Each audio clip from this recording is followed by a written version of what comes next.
Perlawanan bangsa Indonesia terhadap kolonialisme. Kolonialisme berasal dari kata kolonia yang berarti tanah permukiman, jajahan.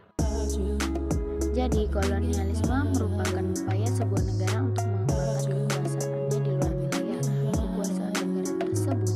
Tujuannya untuk mencapai dominasi kekuatan dalam bidang ekonomi, sumber daya manusia, sumber daya alam, dan politik. Ada macam-macam kolonialisme. Pertama, kolonialisme penjajahan merujuk pada periode penjajahan di mana negara-negara luar seperti Inggris, Belanda, Spanyol, Portugal, dan Prancis mendirikan koloni di berbagai belahan dunia. Mereka menguasai wilayah baru dengan tujuan ekonomi, politik, dan militer serta memperoleh sumber daya alam dan pasar baru. Yang kedua, kolonialisme perdagangan.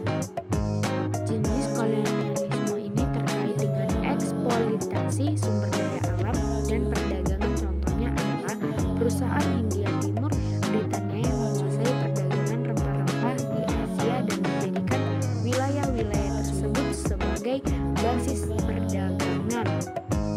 Yang ketiga, kolonialisme permukiman. Kolonialisme permukiman penduduk kolonial atau biasanya dari Eropa dan menetap di wilayah jajahan dan membentuk komunitas permanen. Mereka mengambil alih tanah, mengontrol pemerintahan, dan mendominasi ekonomi. Contohnya, kolonialisme Eropa di Amerika Utara dan Australia. Yang keempat, kolonialisme budaya. Kolonialisme budaya terjadi ketika penjajah mencoba untuk memaksakan nilai-nilai bahasa, agama, budaya mereka kepada penduduk asli. Tujuannya untuk mengubah identitas budaya penduduk asli agar sesuai dengan budaya penjajah. Perlawanan terhadap kolonialisme. Bangsa Eropa datang ke Nusantara pada abad ke-16. Awalnya bertujuan untuk berdagang rempah-rempah.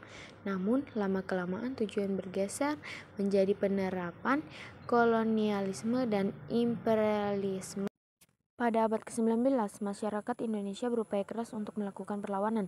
Tujuan utamanya untuk mengusir penjajahan dari Nusantara. Namun sifat perlawanan lokal dari para raja atau sultan dan rakyat terhadap Foj masih sangat lokal. Beberapa perlawanan bangsa Indonesia terhadap kolonialisme dan imperialisme yaitu perlawanan Kesultanan Aceh. Portugis menganggap perkembangan Aceh sebagai ancaman. Nah, di bagian halaman-halaman yang tidak saya bacakan, baca sendiri ya teman-teman karena durasinya tidak cukup.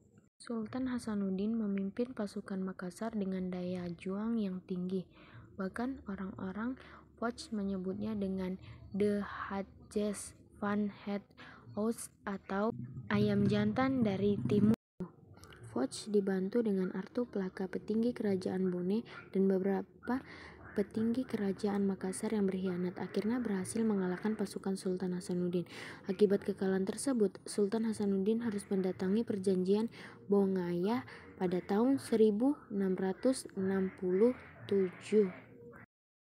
Nah, di sini ada kesimpulannya. Penyebab munculnya kolonialisme di Indonesia adalah perang salib.